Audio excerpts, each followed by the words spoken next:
All right, welcome back to Beyond the Claim Unfiltered Insurance and Adjuster Talk.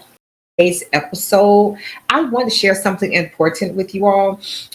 When I started this channel, Beyond the Claim Unfiltered Insurance and Adjuster Talk, it was pretty much about pulling back the curtain on the insurance industry, giving you truth without the spin. Um, but as I've grown this podcast, I've realized something. The people who need this information most are homeowners. I find myself always advocating for homeowners, I guess, because as an adjuster, I've always worked on the property side, which I've always dealt with homeowners. And me personally, homeowners, they're facing premiums hikes, they're rising all the time. You have confusing policies, denied claims, unexpected disasters, and man, I just feel like too often, you guys don't have anyone pretty much in your corner explaining how this really works. And I believe I've come to the point to where that changes today, right? So from this point forward, Beyond the Claim is officially dedicated to homeowners, helping you protect your home, your finances, your future. I'm going to still bring you my adjuster perspective, industry news, and expert guests. Every single episode will somewhat be geared towards homeowners and tools and knowledge that you all will need to win the claim game. Now, I also will do on some Wednesdays. I will have a couple of guests on Wednesdays where we will talk about what's trending in the news. And that's pretty much what we'll do midweek or what have you. But I really want to gear this towards homeowners because I just feel that I've always worked with you all as an adjuster, and I'm a homeowner myself. And there's a lot of ins and outs dealing with our homes and making sure that we're protected. And another thing is that for most of us, this is the biggest investment that we will invest in, unless we get smart as homeowners and become savvy investors to where we're building off of our home, right? This is how I want to encourage us. This is how I want to sort of spin this channel to where I am encouraging and equipping homeowners, not just to be a homeowner, but we got to learn to go above and beyond because I believe we've been caught in a trap. I believe that we've been fed the wrong things, or, we're supposed to go after the American dream, or the best thing in the world is to become a homeowner. I'm not so sure sometimes anymore. I love being a homeowner, but we have to learn how to use our home as a tool because it's not just a roof over our head. We got to be smart. We got to be savvy now because I feel like in this economic turn that we're in, if we don't catch ourselves, we'll be in some trouble. Most of us, we're like one paycheck away from losing everything, right? So this is why I have decided to dedicate this channel, this podcast to homeowners, because pretty much at the end of the day, again, your home, it's more than a roof, it's your foundation. And I'm here to make sure that you protect it, you pay a mortgage, you're getting loans from these homes, you're fixing up. I want to make sure that you guys are up to date on the right windows, the right storm doors, storm shutters, the roof. Even when you're doing interior upgrades or redesigns, it's so much fun. But I feel like as homeowners, we need to know what the latest products are and how it can help us save on our homeowners insurance, how it brings up the value of the home. So when you get ready to sell your home, you're making a profit. We have to become savvy and equipped as homeowners. But again, as a claim adjuster, I'm going to bring it to you raw of what I see with homeowners. And also, I want to do episodes with you all. I want you all to let me in on your claim. Maybe I can come out and take a look at your initial damage as an adjuster, right? Take a look at your claim, maybe give you some pointers before you call, or even if you're in the middle of the claim, maybe me and another couple of adjusters, we can give you some directions how to take that claim. So I'm ready to expand this channel, and I'm here to advocate for the homeowners. I think we're pretty much usually the middle class is pretty much making up majority of the home ownership, and I believe that the middle class is being eliminated. It's either you rich or you're poor. So I say for homeowners, we're going on the rich side. So you stick with me. I'm going to equip us, not just about insurance, but how we win this game, this playbook that they've given us. But no, we got to change the game, because you don't give us a playbook. We're going to create our own. All right. Now, before we hop into the episode, I didn't mean to take this long for my introduction, but for some reason, when I'm passionate about something, I'm going to let you know. Now, if you have been following my channel for a while, you already know what I'm going to come up with. I'm going to let you all know I have a PSA, something that is dear to my heart. I'm going to bring this to the, to the floor right quick. I just want you all to know, if you see something, I need you all to say something. Please report it. We have to report suspected child sex trafficking, right? Or even children that you know that may be sexually abused, even in your own family. Because I've done some episodes to where family members have stumbled upon child pornography and turned that person in. This person was over this Christian vote, whatever, and into that type of stuff. We have to protect our children, because one thing I understand the assignment. If you can get our children, because our children are definitely our future. Because I was a child at one time, but look, here I am right now. So our children are our future.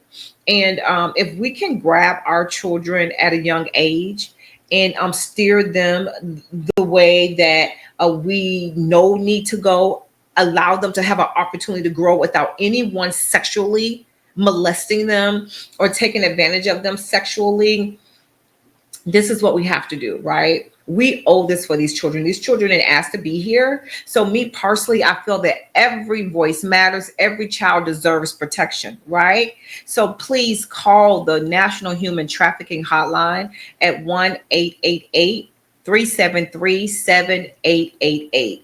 Again, that number is 1-888-373-7888. I want to show a video to you all. Courageous women to stand up now regarding what's going on. And to me, you have to be courageous if you're going to do this, right? To stand up years later and let us see the faces of our children that were not protected. These women were not protected. And in my previous videos, I did say, you know what? I wish these women will get together, come together, and stop allowing the media to make the Maxwell lady look like she's the victim. And every time you see her, she's laughing and smiling and have this really great face. And you never see her in her orange jumpsuit. She's always looking like she's the victim here. But I wanted these women to get together. If you ever watched any of my past videos, you would know that I was like, you know what? I wish they will come together. And it takes courage. It takes a lot of courage and hard work and getting over of your past mistakes that happened to you as a child. But what these women are doing, I think this is a great thing. I don't care what across the aisle you are or whatever it is, political crap. This doesn't go by a Republican or Democrat. These people are they're like a wolf in sheep clothing. They're all kind. They're planted everywhere. This is why we have to be diligent. But I did want to bring this to the stage to show you these courageous women. And to me, when you do this, you're very courageous to stand up for what happened to you. Hello, my name is Shantae Davies, and I'm here before you today as a survivor a survivor of decades of pain, trauma, and betrayal at the hands of Ghislaine Maxwell and Jeffrey Epstein, and the people who enabled them, and a government that for far too long refused to help. In 2002, I was living in California, a young woman with high aspirations of becoming an actress. I was already beginning to make a name for myself in the industry. A person I trusted, someone I thought was a friend, invited me to meet a powerful woman who could help advance my career. That woman happened to be Ghislaine Maxwell. I was asked to give her a massage, though I had almost no experience, and when I did, she praised me and promised introductions to someone enormously powerful, someone who could change the course of my life, and that man was Jeffrey Epstein. At first, I was an excited young woman on top of the world. Epstein flew me to his private island. He listened to my dreams, promised to help, but his promises came with a catch. The abuse began. He told me to keep it secret. He manipulated me with quid pro quo I did not consent to, but I felt I had no one to turn to. He was too powerful. I was just one of the many young women trapped in his orbit. I was even taken on a trip to Africa with former President Bill Clinton and other notable figures. In those moments, I realized how powerless I was. If I spoke out, who would believe me? Who would protect me? Epstein himself was the most powerful leader of our country. Epstein surrounded himself, with the most powerful leaders of our country and the world. He abused not only me, but countless others, and everyone seemed to look away. The truth is, Epstein had a free pass. He bragged about his powerful friends, including our current president, Donald Trump. It was his biggest brag, actually. And while what I endured will haunt me forever, I live every day with PTSD. I live as a mother trying to raise my child while distrusting a world that has betrayed me. This kind of trauma never leaves you. It breaks families apart. It shapes the way we see everyone around us. But one thing is certain, unless we learn from this history, monsters like Epstein will rise again. Yes. There are files, government files, that hold the truth about Epstein, who he knew, who owed him, who protected him, and why he was allowed to operate for so long without consequence. Why was Maxwell the only one held accountable when so many others played a role? The woman. Why does the government hide this information from the public? This secrecy is not protection, it's complicity. And as long as the truth is buried, justice will remain out of reach. That is why this bill matters. Passing it will, bless you, ensure that the suffering of survivors is not in vain. Passing it will bring accountability, transparency, and prevention. It will help protect the next generation of predators who seek to place themselves above the law through wealth, influence, and connections. This is not just my story. It is about every survivor who carries invisible scars. Survivor. It's about the weight we live with daily. It is about the families broken and the futures stolen. So I ask you, President Trump and members of Congress, why do we continue to cover up sexual abuse and assault? Who are we covering for? Let the public know the truth. We cannot heal without justice. We cannot protect the future if we refuse to confront the past. Thank you. This is why I stand up for child sex trafficking. These women were high schoolers. They were trying to get their careers going, especially that case in Florida that Pam Bundy was over and pretty much gave him a pass back then, right? To me, if they would have stopped him then, there wouldn't have been that many more victims. Even though he already had so many beforehand, he even piled on even more. When I sort of look at this thing, and I was thinking about it, I said, this sort of reminds me of a mother who knows her husband, her boyfriend, or whomever is molesting her daughter, and she turns a blind eye. She turns a blind eye because she loves that man more than she loves her daughter. And you all know of those stories. You all know of people that have those stories where their parents will turn a blind eye, will turn their heads as if they did not know, or make excuses, or even get mad at the victim and make it their fault. That's what some parents do, some mothers would do, right? But just to let you guys know, that's something that I'm very passionate about, because I understand what the assignment is. Our kids, they're our future, and we have to protect them. We must protect them. All right. That's pretty much what we need to do. All right. So, anyways, I'm gonna go on to my episode. For some reason, when it comes to this, I'm just I just get hurt about it when we're talking about our children. And it's just what it is for me. Okay. So I want to go ahead and talk about our homeowners, right? We have a financial stress that's rising here in America, in the United States. Jobs are disappearing. Insurance is becoming a luxury at this point. And me personally, if you're a homeowner, insurance can't become a luxury. It is something that we always have to have, especially you don't know when these storms are coming, or what have you, what's going to happen. A fire can break out. And if you have an insurance as a luxury, that could be a problem. Homeowners, this is going to be a real a risk. And you can be just one job loss away from losing everything. One job loss away. And it's happening now. Today we're breaking down the states that's under the most financial pressure. New report on unemployment among Black women and what this means for everyday homeowners. Let's get into this. Let's get into this. First, I want to start off with the states, right? Recently, Wallet Hub released data showing the map, really showing the top 10 states that under the most financial stress. And me personally, these states have some things in common. When I'm looking at this, number one is Texas. Texas seemed like it would be a very financially stable state. It's just blooming and blossoming, but its residents, they're not. They're not. And followed by Texas, you know who it is: Florida, Louisiana, Nevada, South Carolina, Oklahoma, North Carolina, Mississippi, Kentucky, and Alabama. Many of these states, their residents, they have low credit scores, high bankruptcy filings, and the residents searching online for debt and loans more than anyone or anywhere else. And listen, behind these numbers are real people and real homes at risk. When you think about those states, those are red states.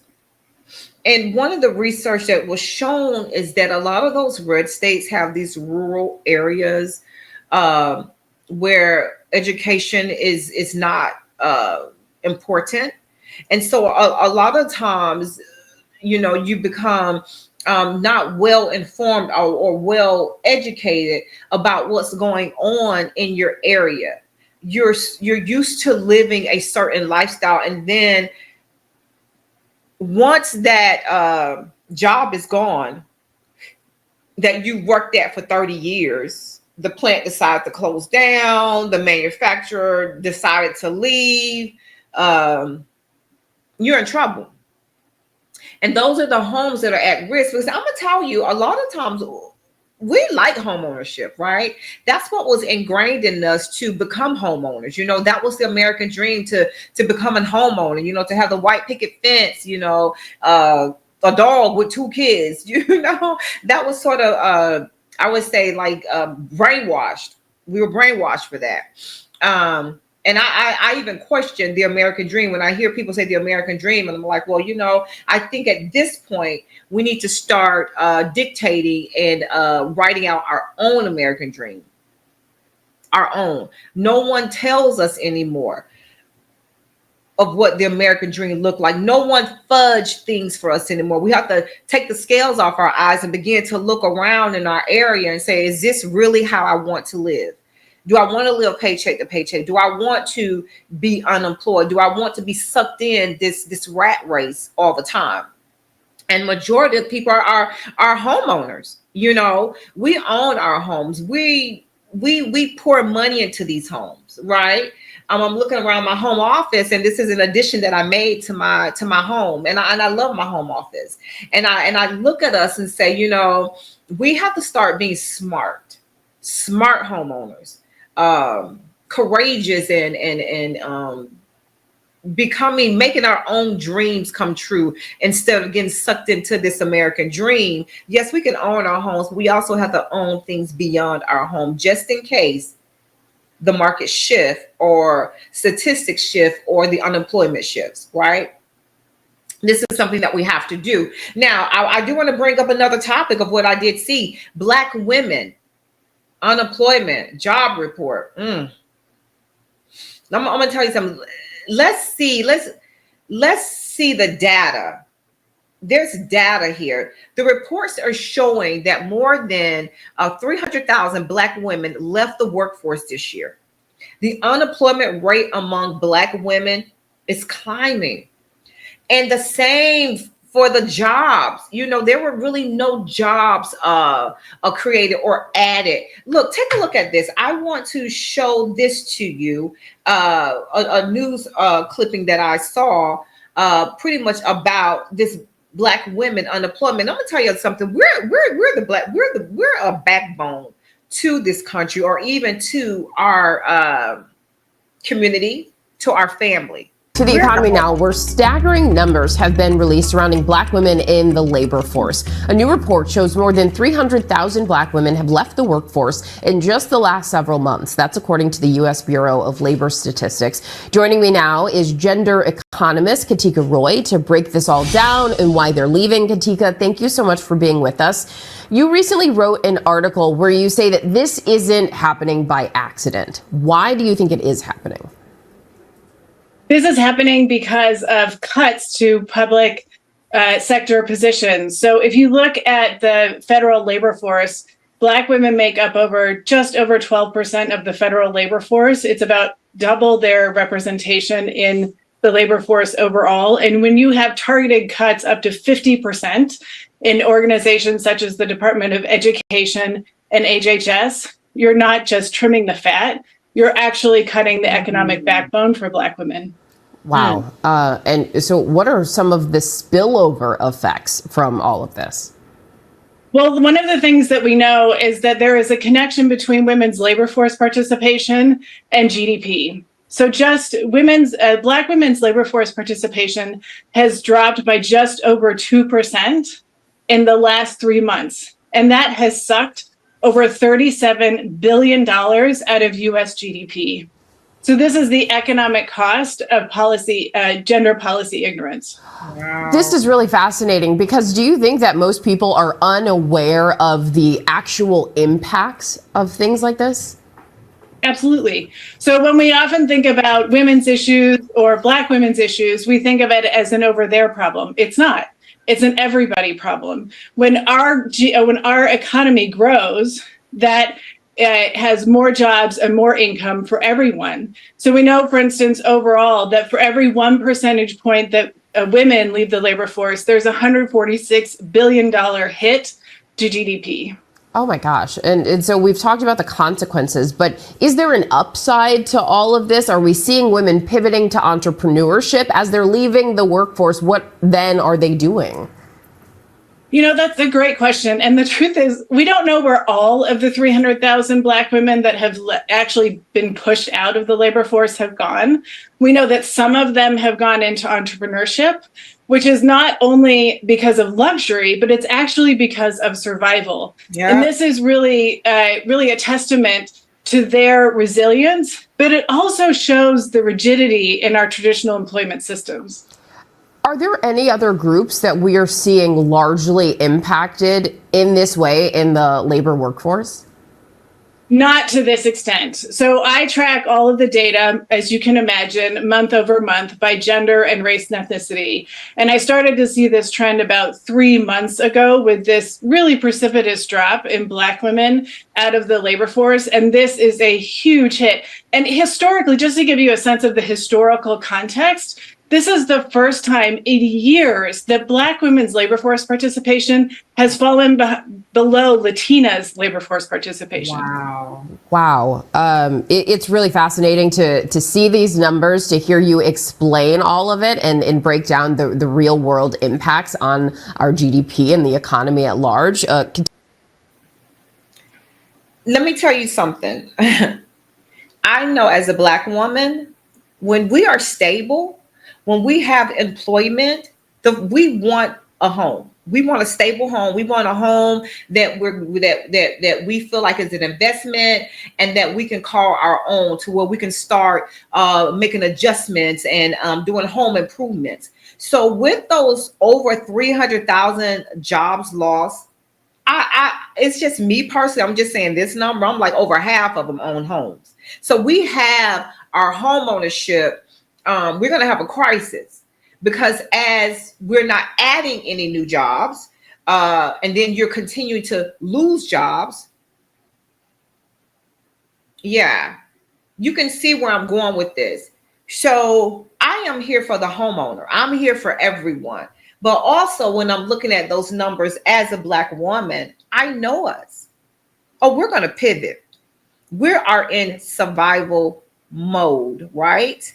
And that's why I said, from here on out, I need to teach and show, just not about how insurance impacts us as homeowners, how we use it for our benefit, how we can use it to not just own a home, but to also think about, what else can I own? Because just in case things go sideways, at least I do have a roof over my head. At least I have made other investments besides my home. Homeowners, I feel that we are the backbone to this country. I feel like we're the backbone to this economy. And we have to step up. We have to know what we're doing. If you're going to become a homeowner, you also want to become maybe an entrepreneur. Even if you're working, because some people are entrepreneurs, but even if you're working at a job, you always, to me personally, want to have at least a line of income coming in. You just cannot depend on that one, because you never know when things will go sideways or companies are leaving or deciding to shut down. When I was looking at this here, they were saying about 78,000 manufacturing jobs lost. And I actually thought they were bringing manufacturing back. But if those jobs are lost, people doing manufacturing, they probably making 50 to 60, maybe up in that area. They bought them a home. They got a home, right? So we're going to have to just be smart and just thinking about, the jobs report, 22,000 new jobs added nationwide. That's not enough. If just for women, Black women, over 300,000 have been pushed out of the labor force and only 22,000 added. And I think they made another adjustment from last month. It was at a negative 13,000. This means fewer household with income. Mortgage, late payments for your mortgage will start happening. Insurance will be the first thing on the chopping block. It will be the first thing on the chopping block. I'm telling you, I already know, because I've been there, right? And I'm gonna tell you, homeownership in the United States is around 65%. That's over 82 million homes. 82 million homes.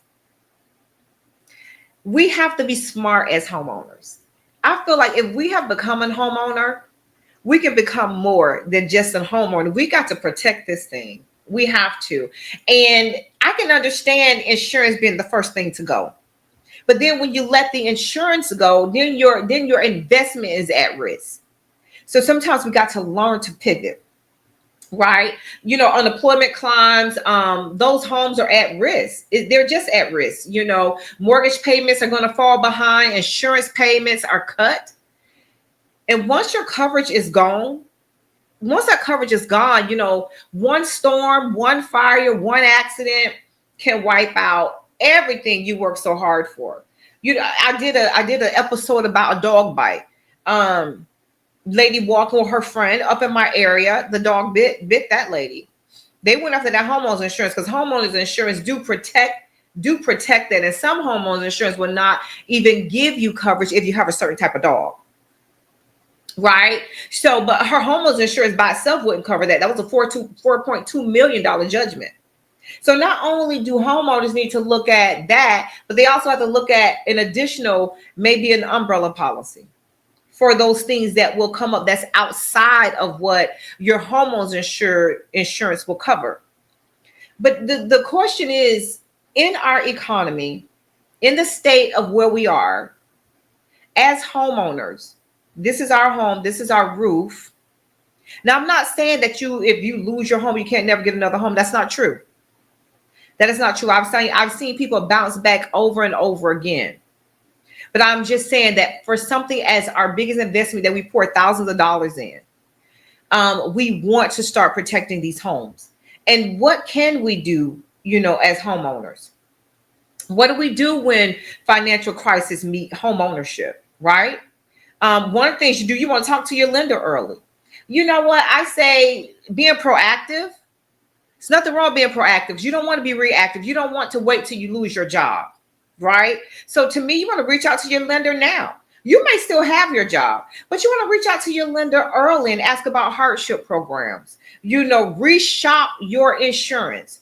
One of the biggest things I do say as consumers and homeowners, we need to start putting our money into those companies that reinvest in our local communities. When they have those floods come through, those disasters come through, I'm like, you know what? There should be a number of insurance companies front and center to help try to mitigate those areas. Because a lot of those insurance companies have trillions of dollars of surplus, right?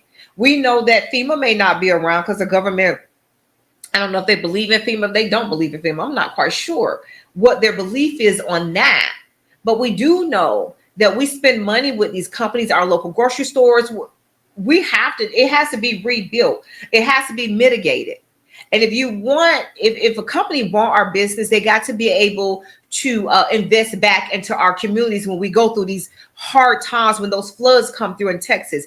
I feel like State Farm definitely should have been the one up in there. Because State Farm has a lot of customers in Texas, right? USAA was there, Nationwide, all of them should have been there. Allstate, they all should have came together and said, how can we help mitigate this? So when these storms come through, we don't have that many claims coming in because we've done a lot of mitigation. We've invested in this area.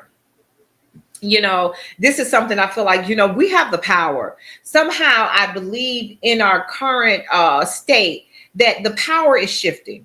We have to understand there's more of us than them. So we have to start speaking our voices and taking our money, what we believe in. Sometimes they say you can bundle your insurance, you get a discount on that. Sometimes I believe in that and sometimes I don't. I was with Allstate. I had my homeowners and auto with them. My auto went up. I only have one vehicle. I drive a GMC Sierra. That's another subject about that. But that's what I drive. I love my pickup truck. But at the end of the day, the homeowners, that cost went up almost like $250 for this one vehicle. And I've never had an accident. I never had, any of that like that. Clean driving record. But my homeowner stayed stable. And I was like, okay, no. I shopped around and I got that. I saved around like $60. $60 to me is a lot to save per month. That can go towards maybe 2 bags of groceries at this time. And that bag of groceries would be no meat, right? Right. Okay. So also, your deductible. You may have to get a higher deductible, not for it to be so high that, you just have no coverage. But if you were to have a house fire, or a hurricane come through and tear down everything, then it wouldn't matter. But you do want to have a deductible that you feel like you can reach. Like for me, for instance, I have a HELOC, right? And with my HELOC, they don't require me to have insurance. Most mortgage companies don't require you to have insurance. And sometimes I even hate I have that HELOC because my home was paid off, but went through a divorce, had to pay them out. And I have this HELOC that I'm trying to pay off. But for me, if anything was to happen, I'm supposed to, if I lose things, I'm not working. Because right now I'm not working. I'm off of my assignment. They let us go about a week ago, almost a week ago, I would say. And just, because I'm an independent adjuster. And they don't have to give us notice if they want to. But I think things need to change about that. Me personally, because you're playing with our lives. You're playing with our livelihood. You can just call us in that day. Oh, y'all got to go, And I'm like, you know what? We as adjusters need to start calling for contracts. That's a whole nother issue. That's a whole nother episode. I'm gonna leave that alone. But at the end of the day, me with my HELOC, I don't have to have insurance. They don't mandatory me have insurance. So things get really tight. And I'm like, where do you think the first thing may go? If I'm in between me and groceries and insurance. Yeah. So we just have to be smart, you guys. And another thing, we can't let the bank decide our future for us. Another thing, make sure you document everything. Keep records of your payments, your hardship letters, and insurance communication. Document. It comes to the point to where, to me, you would want to do email to them. Email to them, because that's going to be documentation that can't be thrown away. You'll have it saved in your email. Your hardship letter should come by email. Anything you sign, any paperwork, take pictures of it, save it digitally. You have that. You can do a hard copy if you want to. You can get these waterproof binders, put all your information in there. That's going to be something that you want to do as well. And most importantly, don't wait until you get behind. Don't wait. If you feel like it's coming, start making moves, start getting answers, start looking at all your resources. And if you're already behind, make those calls. See what you can do to cut costs. Get a deferment on making a payment, your mortgage payment if you need to.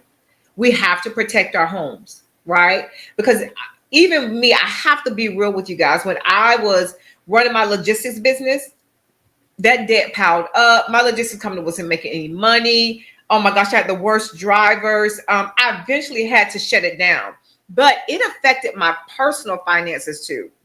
That began to eat into my personal finances. I can go in my bank account and pull, thousands of dollars if I need to. Not anymore.